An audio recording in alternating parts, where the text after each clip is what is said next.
நம்ம எந்த ஒரு விஷயம் புதுசாக இதான் ஃபர்ஸ்ட் டைம் பண்ண போகிறேன் அப்படின்னு நம்ம பண்ணாலும் நம்ம அம்மா அப்பா எப்போவுமே நம்ம கூட சப்போர்ட்டிவாக இருந்து நம்மளை கைட் பண்ணுவாங்க.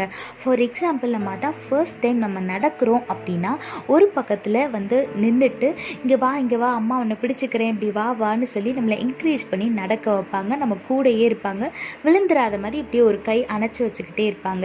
இதே மாதிரி ஸ்கூலுக்கு நம்ம தான் ஃபர்ஸ்ட் டைம் போகிறோம் அப்படின்னா நம்மளை என்கரேஜ் பண்ணி அனுப்புவாங்க. அப்பா வெளியவே நிற்கிறேன், நீ போயிட்டு வாமா, ஜாலியாக தான் இருக்கும் அப்படின்னு சொல்லிட்டு என்கரேஜ் பண்ணி அனுப்புவாங்க.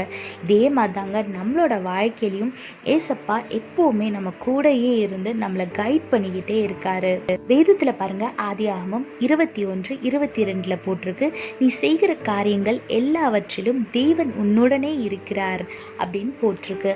ஆமாங்க, ஏசப்பா இந்த நாட்களில் நம்மளோட வாழ்க்கையில் செய்ய போகிற காரியங்களை பார்த்து மற்றவங்க உணர போகிறாங்க, நம்மக்கிட்ட வந்து சொல்ல போகிறாங்க, ஏசப்பா அவங்க கூட தான் இருக்காரு, அதனால தான் இப்படி ஒரு அற்புதம் உன் வாழ்க்கையில் நடந்திருக்குன்னு சொல்கிற அளவு அற்புதமான காரியங்கள் நம்மளோட வாழ்க்கையில் நடக்க போகுது.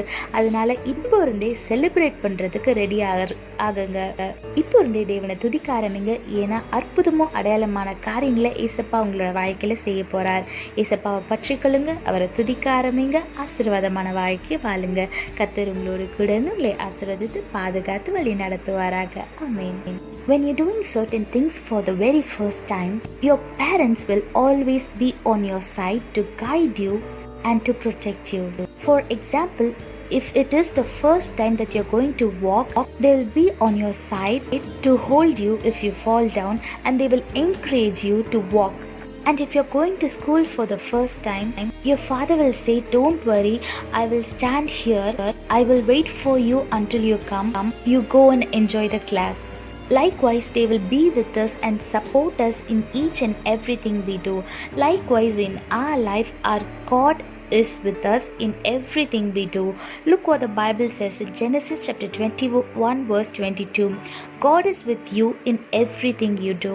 Yes, the people around us, the people with us are going to say this to you.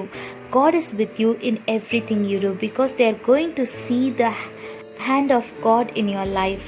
God is going to do great miraculous things in your life that will make others believe that this blessing is from God's hand. So get ready to celebrate and receive the great miracle in your life. Hold on to Him, trust Him, start praising Him, and live a blessed and peaceful life.